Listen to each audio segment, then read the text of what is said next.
प्यारे बच्चों, कैसे हो आप सब?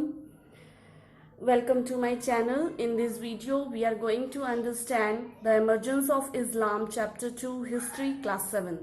Thank you for showing your interest towards my video. So let's start the chapter. In this chapter, the points to be covered are the emergence of Islam, main tenets of Islam, spread of Islam, impact of Islam, in which these points will contradict in actual process, and at last we will study about the Turks. Okay, so let's start this video from the first page of the of the book. Okay, one of the most important event of the medieval world was the emergence of Islam, founded by Prophet Muhammad. तो बच्चों देखो, पहले ही हम लोग first video में history का medieval period के बारे में पढ़े थे. हिस्ट्री का 3 पीरियड्स के बारे में पढ़े थे. उसमें से मेडिएवल पीरियड में हम लोग पढ़े क्रिश्चियनिटी के बारे में, जो क्रिश्चियनिटी जो धर्म आया के बारे में हम लोग पढ़े. नेक्स्ट जो मेन और एक इम्पॉर्टेंट इवेंट हुआ था मेडिएवल पीरियड में, वो था द एमर्जेंस ऑफ इस्लाम, जिसके फाउंडर कौन थे? प्रॉफेट मोहम्मद. ओके, ये नाम याद रखना है बच्चों. Who was the founder of the Islam? Prophet Muhammad, who was born in 570 CE at Makkah. इनका जन्म 570 CE में हुआ था. Muhammad was an orphan who traveled with his uncle as a trader. He lived the life of a prosperous trade up to the age of 40. तो prophet Mohammad अपने इनका जन्म जब हुआ था तो ये इनको ऑर्फन कहा जाता है, मतलब इनके माता पिता का डेथ हो गया था, इसलिए इनको ऑर्फन कहा जाता है. ठीक है, बहुत कम उम्र में इनके माता पिता का डेथ हो चुका था. तो ये अपने अंकल के साथ ही एज अ ट्रेडर काम करते थे, उनके साथ रहते थे. ठीक है. The Arabs in the 6th century CE was divided into many tribes who were always warring with each other. तो देखो बच्चों, जैसे उस टाइम के बारे में हम लोग बात किए थे. अभी जो जिस टाइम इस्लाम जब फाउंड हुआ, मतलब जो फाउंडर थे प्रॉफेट मोहम्मद, उस टाइम अरब्स के ट्राइबर्स रहते थे. ठीक है, तो जो ये लोग रहते थे, जनजाति जो रहते थे, इनमें एक दूसरे से बहुत लड़ाइयाँ होती थी. साथ मिलकर कोई नहीं रहता था, एक दूसरे से हमेशा झगड़ते रहते थे, कोई किसी को देख नहीं सकता था. ठीक है. They believed in many gods and followed many supernatural beliefs. इस टाइम मतलब जो ये अरब्स जो लोग थे, वो क्या करते थे? अलग अलग गॉड्स को मानते थे. सबका अलग अलग धर्म था, सब अलग अलग भगवान को मानते थे, और सुपर नेचुरल बिलीव्स मतलब अंधविश्वास पर ज्यादा भरोसा रखते थे. ठीक है. Muhammad spent a lot of time in prayer and so soon started to receive revelations through the Archangel Gabriel. तो देखो बच्चों, at the age of 40 he spent a lot of time in prayers and he was also received revelations through the Archangel Gabriel. तो अभी बच्चों समझोगे कि ये आर्कएंगल Gabriel क्या होता है. तो जब मोहम्मद प्रॉफिट जो थे, जैसे ही 40 साल के हुए, उसके बाद उनका ज़्यादा ध्यान प्रेयर्स में वो लगाते थे, ध्यान में लगाते थे. ठीक है.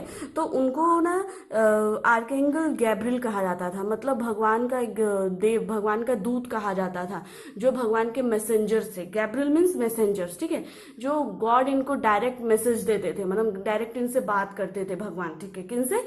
प्रॉफिट मोहम्मद से. Okay. That time the Arabs worship many different gods and also the black stone or the Kaaba at Makkah.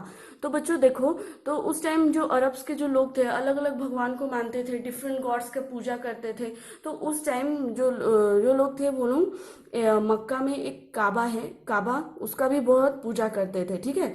It is the Kaaba is a majestical standing cube like building. एक cube की तरह खड़ा होकर building है, इस तरीके का है. देखो बच्चों, इस तरीके का है. ये है काबा, मक्का में है. ठीक है, जहाँ पर प्रॉफेट मोहम्मद का जन्म हुआ था. तो ये जो स्टोन है, क्यूब लाइक बिल्डिंग है, इसको भी लोग उस टाइम पूजा करते थे. ठीक है, वर्शिप करते थे. So Kaaba is a majestical standing cube-like building. It was built with grey basalt stone blocks and it is not plastered. Okay, ये प्लास्टर किया हुआ नहीं है, एक ग्रे बेसल स्टोन से बना हुआ है, पूरा क्यूब की तरह, जैसे वो लूडो का गोटी जो होता है ना उस तरीके का है, पूरा क्यूब साइड में मक्का में है। ठीक है, इसको याद रखना है। काबा एट मक्का, मक्का में है जहाँ पर प्रॉफेट मोहम्मद का जन्म हुआ था। Okay, so Kaaba which is 50 feet long, 50 feet long है, 33 feet wide and 45 feet high. Okay, there is nothing inside and it is dimly lit by gold and silver lamps. इसके अंदर कुछ नहीं है बच्चों, एक जो गोल्ड और सिल्वर से ही लिट बना चमकते रहता है। ठीक है, ये जो काबा है बच्चों, Muhammad wanted to unite the warring tribals of the Arabia. तो जो मोहम्मद प्रॉफिट थे वो चाहते थे कि अरबिया के जो लोग हैं, जो ट्राइबल्स हैं, उनको एक साथ रखे, यूनाइट रखे। तो इसके लिए वो बहुत कोशिश भी किए थे। बट आप सबको जैसे याद होगा क्रिश्चियनिटी में क्या हुआ, जैसे जूस स्क्रिप्चर जिसमें कि जीसस का अगर कुछ जैसे अपना जो अपना सोच जो था वो अलग हो गया तो कैसे जीसस को पनिश किया गया, वैसे ही जब प्रॉफेट मोहम्मद कोशिश किए लोगों को साथ करने के लिए तो इसमें भी उनको बहुत बहुत प्रॉब्लम्स को फेस करना पड़ा, जिससे क्या हुआ, प्रॉफेट मोहम्मद को फोर्स किया गया to leave Mecca for the Medina. ठीक है बच्चों, क्लियर। देखो बच्चों, रिलीजियन का मेन मकसद क्या था? Piece, Shanti. बट ये बहुत अफसोस की बात है कि आज हम सब रिलीजन के को लेकर इसके नाम पर इंसानों को ही पीस कर रहे हैं। कोई भी रिलीजन को देखा जाए तो धर्म का क्या मतलब है? God is one, people are unnecessarily fighting for religion, it is not required at all. Okay, let's see. तो उनको प्रॉफेट मोहम्मद को फोर्स किया गया कि वो मक्का से क्या करे, मदीना चले जाए। ठीक है, Makkah to leave Makkah and move towards the Madinah. Makkah से मदीना को उनको जाने को फोर्स किया गया, मक्का टू मदीना। तो बच्चों और एक चीज यहाँ पर याद रखो, ये जो प्रोसेस था मक्का से मदीना आना उनका, इसको क्या कहा जाता है? हिजारा या फिर हज कहा जाता है। ठीक है, हिजारा या फिर हज कहा जाता है। कब वो गए थे? देखो, इन 622 सीई में प्रॉफेट मोहम्मद को फोर्स किया गया कि वो मक्का छोड़कर मदीना चले जाए। जिस प्रोसेस को, ये जो माइग्रेशन प्रोसेस है प्रॉफेट मोहम्मद का मक्का से मदीना, इसको हज कहा जाता है। ठीक है, समझ में आया ना? Where he was warmly received having secured the support of a large number of followers. तो जहाँ पर जब ये मदीना गए तो वहाँ लोगों का सपोर्ट इनको काफ़ी मिला, लोग इनको सपोर्ट करे और वहाँ पर भी इनका नंबर ऑफ ग्रेट फॉलोअर्स इनके हो गए। कहाँ? मदीना में। ठीक है, and then after from Medina he return to Mecca and defeated his enemies. तो जो बुरे लोग थे, जो इनके खिलाफ थे, ये वापस मक्का आए और उनको डिफीट किए। Okay, the people of Makkah too adopted the new faith Islam, which means surrender. तो अब देखो बच्चों, so let's see, तो मोहम्मद वापस आ गए। तो जब वो वापस आए तो मक्का के जो लोग थे सब मन से इस न्यू फेथ, इन नए रिलीजन को अपनाए। किसको? इस्लाम को अपनाए। सभी मिलकर क्या किए? इस्लाम को मान। The people of Makkah too adopted the new faith Islam, which means surrender. तो इस्लाम का मतलब क्या है बच्चों? सरेंडर। तो सरेंडर का मतलब ऐसा, ये वर्ड सुनकर तुम लोगों को बहुत इजीली समझ में आ रहा होगा। तो ये बहुत इंपॉर्टेंट वर्ड है सरेंडर। देखो, तो इसका मतलब क्या है? अपने दिमाग के ऊपर नहीं चलकर हम लोगों को किसके पर बिलीव करना है? गॉड पर बिलीव करना है, भगवान के मर्जी से चलना है, अपना दिमाग नहीं चलाना है, नहीं यूज करना है। You leave your life as God will, not as per your willingness. ना कि अपनी मर्जी से, भगवान की मर्जी से चलो। One God, the equality of all and kindness. मतलब भगवान, देखो सब धर्म का यही मानना था कि भगवान एक है, वैसे इस्लाम का भी मानना था कि भगवान एक है। और ये जो वर्ड था सरेंडर, इसका मतलब था कि क्या? अपने विलिंगनेस पर ना चलकर भगवान की मर्जी से चलो। जो हो रहा है, जैसा हो रहा है, वो अच्छे के लिए हो रहा है, ऐसा मानना है। ठीक है, इस्लाम वॉज दस able to unite the people of Arabia and it became a widely popular religion. तो इससे क्या हुआ, जब ये इस्लाम आया तो इससे सभी लोगों ने माना और इससे क्या हुआ, यूनाइट आया अरब्स के बीच में, ठीक है. And it become widely popular religion. This democratic ideal of religion appeared not only to the Arabs but to the people of other countries as well. तो सिर्फ अरेबिया के ही लोग इस रिलीजन को नहीं माने, बट अदर कंट्रीज में भी, बहुत सारे कंट्रीज में इस्लाम को रेस्पेक्ट दिया गया और इस धर्म को माना गया. So students, now we will start the main tenets of Islam. So what is the meaning of word tenets? Tenants का मतलब है, जैसे अगर हिंदी में कहे तो सिद्धांत या फिर बिलीफ कह सकते हैं या फिर प्रिंसिपल्स कह सकते हैं. तो ये इस्लाम जो था, ये जो धर्म था इस्लाम, इसका मेन प्रिंसिपल क्या था, सिद्धांत क्या था. बच्चों देखो, हम लोग इस्लाम से ये सब समझ रहे हैं, जो लोग इस इस्लाम को मानते थे उनको मुस्लिम्स भी कहा जाता था, ठीक है, इसको याद रखना है.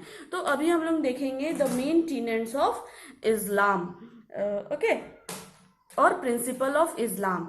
तो जैसे हर एक धर्म का एक एक होली बुक होता है, जैसे क्रिश्चियनिटी का, क्रिश्चियंस का क्या था, बाइबल, वैसे ही होली बुक ऑफ इस्लाम और मुस्लिम्स का होली बुक क्या है, कुरान. क्या है बच्चों, कुरान. तो इसका बहुत इंपॉर्टेंट प्रिंसिपल्स है जो इस्लामिक फॉलो करते हैं और मुस्लिम्स फॉलो करते हैं. तो देखेंगे one by one, we will see what were the principles of the Islam or tenets of the Islam. Number one, God is one, all powerful, all knowing, all miraculous, invisible, and Muhammad is prophet. देखो बच्चों, तो हर धर्म के जैसे इस धर्म में भी यही मानना है कि भगवान एक है, सारा पावर उनके हाथ में है, वो कोई भी मिरेकल कर सकते हैं और वो सब चीज जानते हैं. और जो अल्लाह के जो मैसेंजर हैं, जो गॉड के जो मैसेंजर हैं, वो कौन है, मोहम्मद प्रॉफिट है. तो ऐसा माना जाता था और ये रियल था कि जो भगवान है अल्लाह, इस्लामिक धर्म में अल्लाह जो है वो डायरेक्ट किसको बोलते थे, किससे बातें करते थे, मोहम्मद प्रॉफिट से, जो कि जो सारा रूल्स जो भी अल्लाह ने कहा है वो डायरेक्टली किस में लिखा हुआ है, कुरान में लिखा हुआ है. जो भी अल्लाह ने, गॉड ने कहा है, वो सब चीज़ किस बुक में लिखा हुआ है, कुरान में लिखा हुआ है. ये सब किसके द्वारा पता चलता है, कि मोहम्मद प्रॉफिट मोहम्मद के द्वारा पता चलता है, जो कि मैसेंजर थे भगवान के, गॉड के, अल्लाह के, ठीक है. नेक्स्ट देखो क्या है, image worship is curse. Image worship is curse मतलब उनके हिसाब, कुरान के हिसाब से या फिर इस्लाम धर्म में एक फोटो के सामने बैठकर पूजा करना एक कर्स, मतलब बुरा भावना का बात है. पर ऐसा क्यों, देखो बच्चों, इसका मतलब है कि एक फोटो के सामने तुम लोग बैठकर पूजा कर रहे हो, जब तक पूजा कर रहे हो तो कहाँ ध्यान है, भगवान की तरफ ध्यान है. लेकिन जैसे ही वहां से उठोगे तो दूसरे लोग क्या कर रहे हैं वहां ध्यान है, इसकी बुराइयां करोगे तो नहीं. तो इनका मेन क्या मानना था, काइंडनेस, लोगों के प्रति अच्छा व्यवहार होना चाहिए. किसी के लिए भी बुरा भावना का हमारे मन में किसी के लिए बुरे फीलिंग्स, बैड फीलिंग्स ना होनी चाहिए, सेल्फनेस नहीं होनी चाहिए, ठीक है. नेक्स्ट देखो, there is life after death. तो उनका और एक कुरान के में और एक प्रिंसिपल, ये और एक चीज दिया हुआ था जो अल्लाह के द्वारा, जो हमारे अल्लाह के मैसेंजर है मोहम्मद प्रॉफिट, उनके द्वारा माना गया है कि डेथ के बाद भी एक लाइफ होता है. After the death there is a life. और जो जैसा कर रहा है, जैसे इस लाइफ में हम लोग जैसा जिसके प्रति हमारा बिहेवियर है या जो हमारा कर्म है, जो हमारा वर्क है, जैसा हम वर्क कर रहे हैं वैसे ही हमको रिजल्ट मिलेगा. जैसे अच्छा पढ़ते हो तो अच्छा रिजल्ट मिलता है, टेस्ट में 20/20 या 100/100 अच्छे परसेंटेज आते हैं. वैसे ही ये लाइफ भी हमारा एक रिजल्ट देता है हमारे डेथ के बाद. तो अगर हम लोग अच्छा काम करते हैं, अच्छा काम करते हैं तो अच्छा रिजल्ट मिलता है, नहीं तो उसके लिए पनिशमेंट मिलता है. तो देखो, one will be rewarded with the life in heaven और पनिश्ड इन हेल. ठीक है, स्वर्ग में उसको आराम मिलेगा या फिर रिवॉर्ड मिलेगा या फिर उसको पनिशमेंट दिया जाएगा हेल में. तो according to one deeds means किसी के कोई भी एक इंसान के काम पर निर्भर करता है. It depends on the people who work how they were living their life and what the work they were doing in their life. Next देखो बच्चों, let's see the next point. Next point is all men are equal. There should be no class hatred. Quran के हिसाब से, कुरान में ये principal है कि हर एक इंसान इक्वल है। ओके, तो किसी को भी किसी के धर्म पर या उसके क्लास के हिसाब से हम लोगों को ट्रीट नहीं करना चाहिए, ठीक है। One should absorb the 5 pillars of Islam. So in Islam, the peoples of Islam should absorb, should observe the 5 pillars of Islam. That is the 5 duties in Islam. बच्चों देखो, तो जो भी मुस्लिम है या फिर जो इस्लाम धर्म को मानता है, उसको इस्लाम का ये 5 पिलर्स को मानना पड़ेगा, ठीक है। 5 पिलर्स मतलब ये 5 ड्यूटीज को मानना पड़ेगा। देखो क्या है, सबसे पहला है कलमा, नमाज, ज़कात, रमज़ान और हज। हज याद है ना बच्चों, क्या है, हम लोग पहले पढ़े थे, ठीक है, फिर बताएंगे। अभी सबसे पहले देखते हैं ये कलमा क्या है।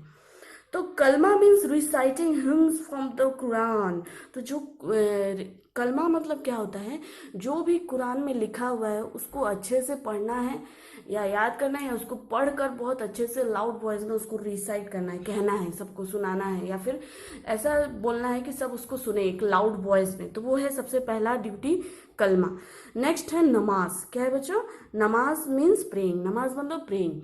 तो इस्लाम धर्म में देखना बच्चों, मुस्लिम में या कभी तुम लोग जाओगे मस्जिद में तो देखना सब नमाज पढ़ते रहते हैं। तो एक तरीके का जैसे हम सब प्रेयर करते हैं या फिर जो अलग धर्म में प्रेयर किया जाता है, वैसे ही होता है नमाज। नमाज मीन्स प्रेयर, ओके, प्रेइंग करना, प्रे करना गॉड को, ठीक है। नेक्स्ट है जक़ात। जक़ात मीन्स क्या होता है बच्चों, देखो जक़ात means charity, to donate somethings to the needy. तो जो ज़रूरतमंद हैं उनको ज़कात देना, कुछ ऐसा गरीब लोगों का मदद करना ताकि उनका हेल्प हो सके, ठीक है। तो फोर्थ में है Ramzan. Ramzan means the Holi month of fasting. तो तुम सभी आप सब सुने होंगे, रमज़ान हम लोग को स्कूल से भी ईद के लिए छुट्टी मिलता है। तो ये जो ईद के लिए छुट्टी मिलता है, तो इस्लाम जो मुस्लिम धर्म के जो लोग हैं वो इसके लिए 1 मंथ पहले से ही फास्टिंग करते हैं, ठीक है। बहुत ये पूरा 1 मंथ का पीरियड होता है रमज़ान, जिसको लोग इस्लामिक धर्म बहुत अच्छे से मानते हैं, जिसको रमज़ान कहा जाता है। ये है फोर्थ ड्यूटी और 4 पिलर्स ऑफ इस्लाम। ये सबसे बहुत मेन पर्व होता है, उनका फेस्टिवल होता है, ठीक है। लास्ट है, इसमें पूरे 1 महीने तक, पूरे 30 दिन तक जो इस्लामिक जो मुस्लिम होते हैं वो फास्ट करते हैं, बच्चों से लेकर बड़ों से लेकर सभी, ठीक है। नेक्स्ट है, लास्ट है हज। तो हज क्या है बच्चों, याद करो, अभी हम बताए थे तुमको, प्रोफेट मोहम्मद मक्का से मदीना गए थे, मक्का से मदीना जो माइग्रेशन किए थे, the process in which the Prophet Muhammad migrate from Makkah to Medina, that is called Hajj, ठीक है। इसको हज कहा जाता है। तो इस्लामिक धर्म के हिसाब से एक किसी को भी अपने लाइफ टाइम में, अपने पूरे पूरे लाइफ में एक ना एक बार जरूर हज पर जाना होता है, ठीक है। नेक्स्ट देखो बच्चों, the Quran is soul authority in Islam which can not be challenge. Next है, जो कुरान है वो इस्लामिक धर्म के लोगों के लिए एक उनका सोल है, आत्मा है, एक बहुत इस जो बुक है हॉली बुक, इसको बहुत इंपॉर्टेंस दिया जाता है इस्लामिक धर्म में, ठीक है। जिसको कभी भी कोई चैलेंज नहीं करता है, मतलब इंसल्ट नहीं करेगा या फिर अनरेस्पेक्ट मैनर से नहीं करेगा उसको यूज, ठीक है। तो इसको बहुत माना जाता है, मान्यता दिया जाता है जो हॉली बुक है Quran, okay. Next point, one should stay away from drinking, gambling, eating flesh of pig and charging interest on loans. So in Islamic religion, one should not drink, not eat the flesh of pig and not charge interest on loans. तो देखो बच्चों, तो ये जो principal है इसके कुरान के हिसाब से जो भी इस्लामिक धर्म को मानता है वो ड्रिंक नहीं करेगा, गैम्बलिंग नहीं करेगा, और जो फ्लैश होता है पिग का वो नहीं खाएगा, या फिर जो अगर किसी को इंटरेस्ट दे रहा है या किसी को कुछ पैसे दे रहा है तो उसमें इंटरेस्ट नहीं लेगा, ठीक है। इंटरेस्ट नहीं लेगा, कोई भी अगर लोन दे रहा है या किसी को पैसे दे रहा है तो उसके लिए एडवांस कुछ नहीं मांगेगा। जैसे होता है ना, जैसे किसी को पे कर रहे हैं 1000 रुपीज, तो उसको बोलेंगे जब तक तो 1000 रुपीज नहीं दे रहा है you should pay an interest of और 100 रुपीज एवरी मंथ।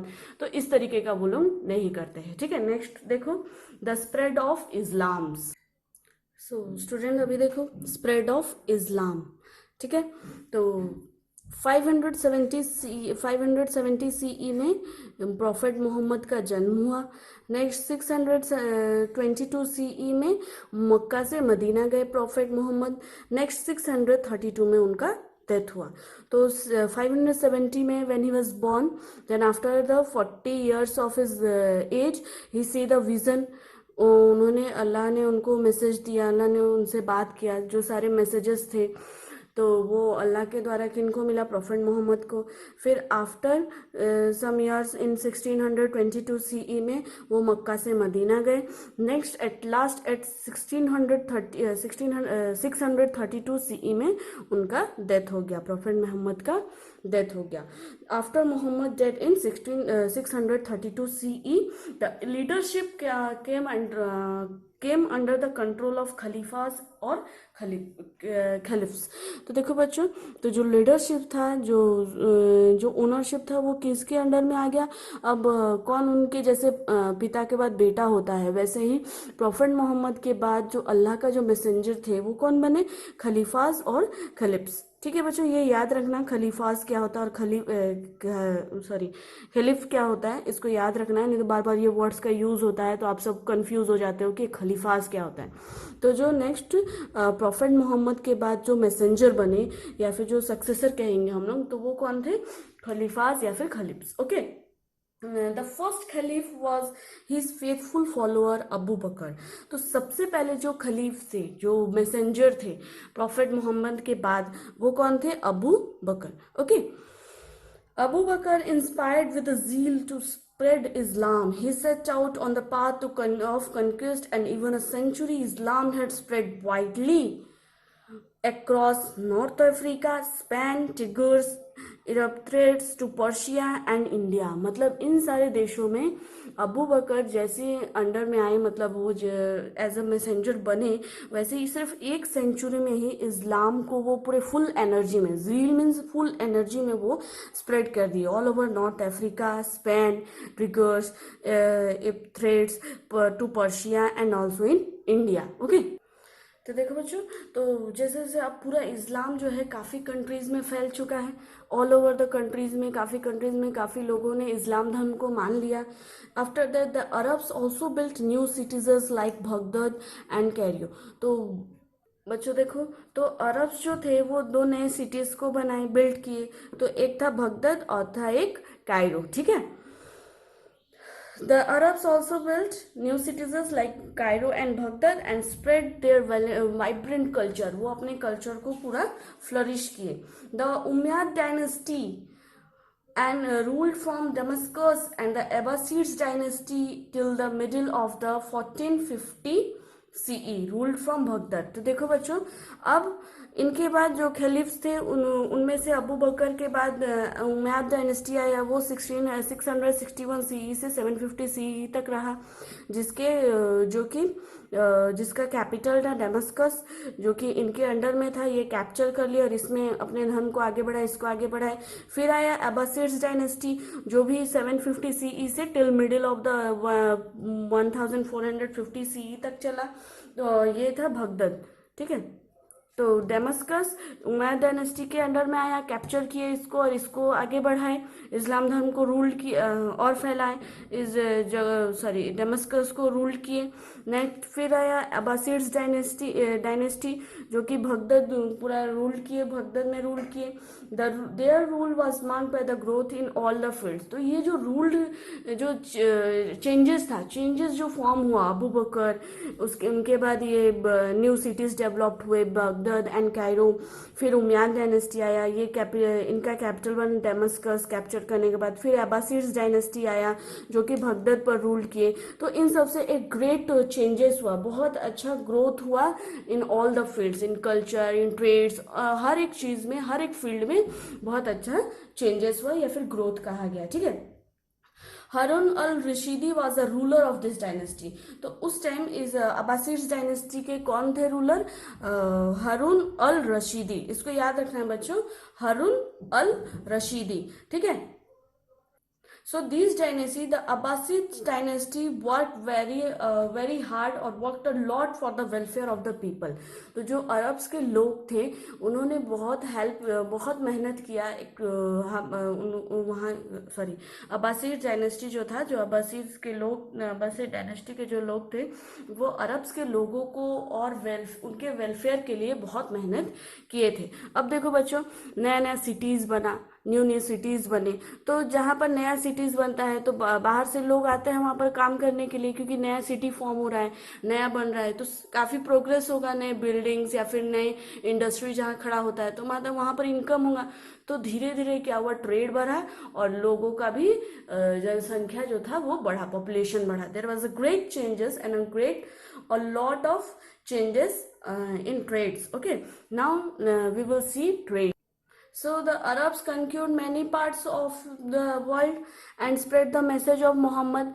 तो जो अरब्स के जो लोग थे वो क्या किए, बहुत अलग अलग पार्ट्स को कैप्चर किए और हर जगह जो मोहम्मद प्रॉफिट का जो मैसेज था उसको स्प्रेड किए।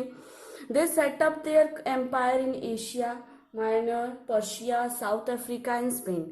तो वो अरब्स जो थे वो अपना ट्रेड, अपना सेटअप, अपना एम्पायर पर Asia Minor, Persia, North Africa, Spain, इन सब जगहों पर अपना एम्पायर स्टार्ट किए, खड़ा किए, जिसमें क्या था, ये जो ट्रेड के मतलब ये जो ट्रेड था उसमें काफ़ी ग्रोथ हुआ, काफ़ी प्रोग्रेस हुई। ठीक है, बहुत सारा प्रोसेस वो लोग ऑब्जर्व किए, बहुत सिविलाइजेशन और कल्चर्स में भी, काफ़ी अदर्स फील्ड्स में भी बहुत डेवलपमेंट हुआ। There was many developments in the field of trades. Okay, the Abbasids controlled the important trade routes linking the Mediterranean sea with China and India.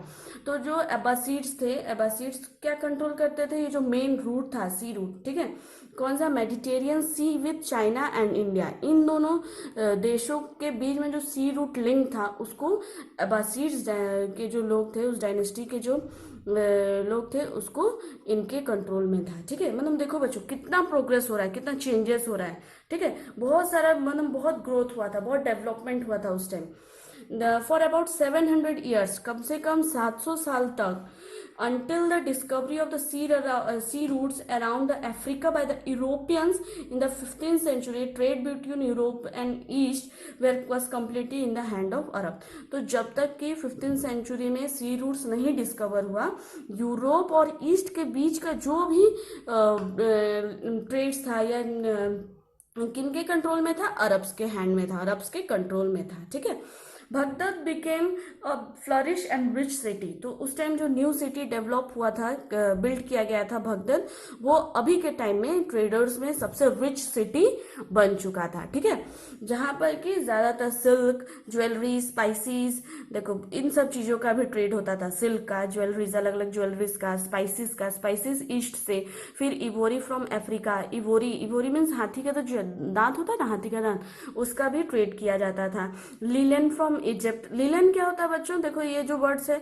बहुत अच्छा जो वर्ड्स दिया हुआ है, न्यू वर्ड्स। लिलन एक तरीके का कपड़ा है, it is a linen is a kind of cloth that is made from a plant called flax. Okay, so the linen कहाँ से आता था, from Egypt, and fur and honey from Russia. fur और honey रशिया से trade होता था। where some of the things traded by the Arabs, ये कुछ चीजें हैं जो अरब्स के लोग ट्रेड करते थे। ठीक है, the custom of slave trade was also widely prevalent among Arabs. तो उस टाइम अरब्स के बीच में स्लेव ट्रेड भी काफी होता था। ठीक है, स्लेव ट्रेड मतलब गुलामों का भी व्यापार होता था, नौकरों का, जैसे गुलाम, इनका भी व्यापार अरब्स लोग करते थे। और देखो बच्चों, frankincense and myrrh and date plant also are the some products they trade in Arabs. Okay, frankincense and myrrh was the product which were used in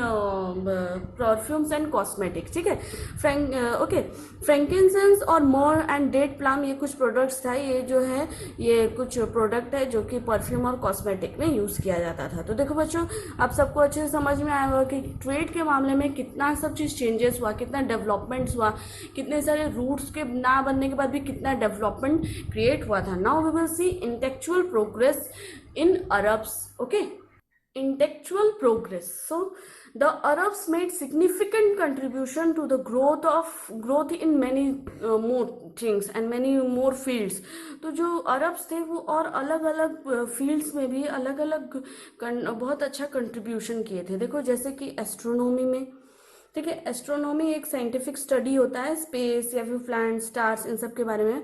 mathematics, chemistry, medicine, agriculture, इन सब में भी एक बहुत अच्छा कंट्रीब्यूशन था उनका.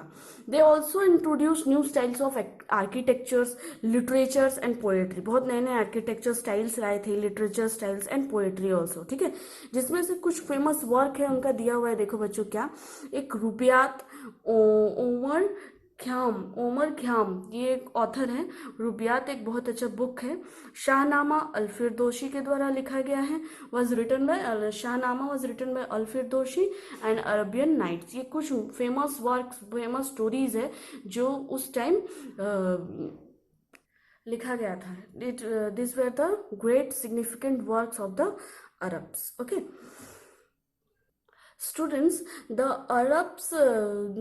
Abbasids shows a remarkable capacity to learn from others. जो अब्बासिड dynasty था, जो अब्बासिड्स थे, उनके अंदर बहुत अच्छा कैपेसिटी था. क्या कैपेसिटी था बच्चों? दूसरों से सीखने का, दूसरों को देखकर उसके द्वारा ज्ञान, जो कोई भी चीज़ होता है ना, सीखने का जो कैपेसिटी था वो बहुत ज़्यादा था.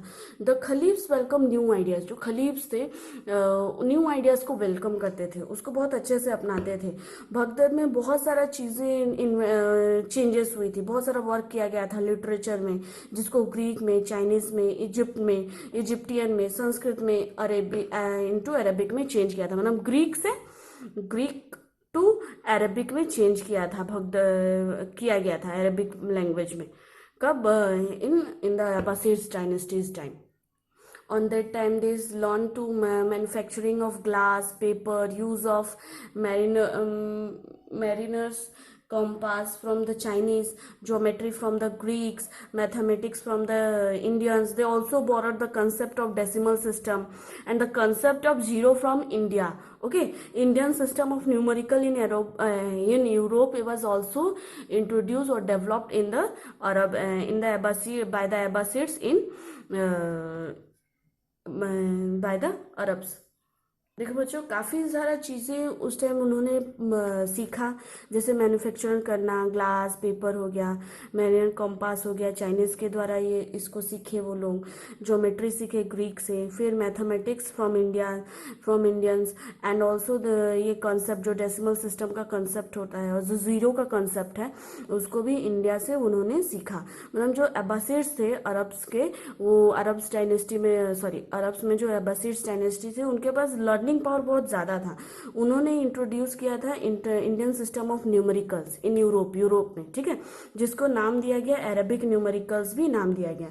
और जो एल्जेब्रा, जो वर्ड सुने हो ना बच्चों, the word algebra is also Arabic origin. ये भी एक अरेबिक ओरिजिन है, उनके द्वारा ही लाया गया था. ठीक है, the use of astrolabe for navigation is another example of mathematical and scientific skill. तो और एक चीज़ देखो बच्चों, ये एक पर्शियन एस्ट्रोबल है, उस टाइम नेविगेशन के लिए यूज़ होता था. ये और एक रिमार्केबल चीज़ है जो कि उस टाइम मैथमेटिकली और साइंटिफिक स्किल को बताता है कि अब्बासिड डायनेस्टी में अरब्स के टाइम में कितना उनके पास सीखने का, लर्न करने का कैपेसिटी था. देखो, और ये है अरेबेस्क्यू स्टाइल ऑफ डेकोरेशन. ये एक तरीके का डेकोरेशन स्टाइल है. ठीक है, बहुत सारा कैलीग्राफी डिज़ाइन करना, अरेबिक स्टाइल्स ऑफ ऑर्नामेंट्स को डिज़ाइन करना, ये सब चीज़ भी अब्बासिड सीखे थे. ठीक है, these were all the things these were all the progress which they have learned in their times, the Abbasids. Okay, so various things we have learned, they have learned from the and also they have discovered the cause of smallpox and tuberculosis in that period. तो बच्चों, जो causes होता है कि किस लिए tuberculosis या फिर smallpox होते हैं, उसका भी जो मेन रीज़न था उस टाइम उन्होंने डिस्कवर किया था. ठीक है, तो ये सब कुछ बहुत अच्छा आर्किटेक्चर या फिर लिटरेचर में जो प्रोग्रेस हुआ था वो सब हम लोगों ने देखा. ठीक है, बहुत सारे पैटर्न्स में, फ्लावर्स में, लीफ के ब्रांचेस से स्क्रोल वर्क किया किया जाता था। द आर्ट ऑफ कैलीग्राफी भी उस टाइम बहुत फेमस था, the art of calligraphy which was developed by them and used very effectively in decoration, जिसको decorations में use किया जाता था। और एक बहुत ही important उनका discovery था, वो था the most important building is the mosque। mosque को डिज़ाइन करना, mosque का जो डिज़ाइन है, मस्जिद देखे हो ना बच्चों, उस तरीके का जो डिज़ाइन था उनका, arches, portals, mirror sorry onion shape domes and decorative walls.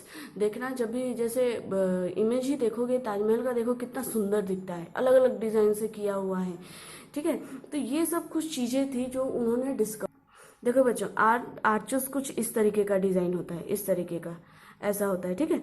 देखे होगे मस्जिदों में या फिर किसी किसी बड़े बड़े जो मुस्लिम्स होते हैं ना, जो जैसे रिच पीपल्स, उनका घर देखोगे तो कुछ इस तरीके का बनता है। ये है ओनियन, ओनियन इस तरीके का होता है ना, इस तरीके का।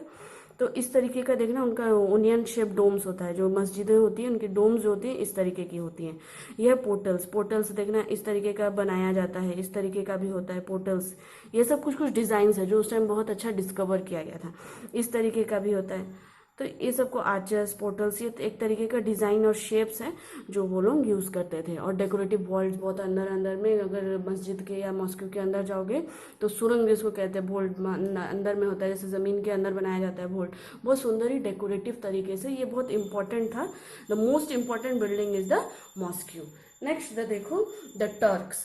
Bye the 19th century CE, अब 19th सेंचुरी सीई में अब आ गया 800 से 900 साल के बीच का बात, 800 से 900 सीई तक। 900 सेंचुरी में क्या हुआ, the power of the caliphate decline and the Arabs world split into many small kingdoms in the absence of political centres.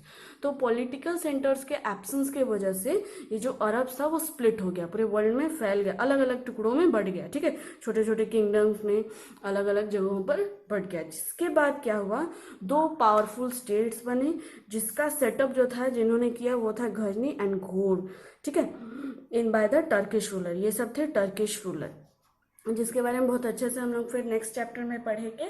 They ultimately established one of the greatest Muslim empire in the medieval India. तो medieval India में इन्होंने और एक अच्छा पूरा जो Islamic culture था या मुस्लिम एम्पायर को एक अलग लेवल में ले गए, जो इसके बारे में हम लोग नेक्स्ट चैप्टर में पढ़ेंगे। So student,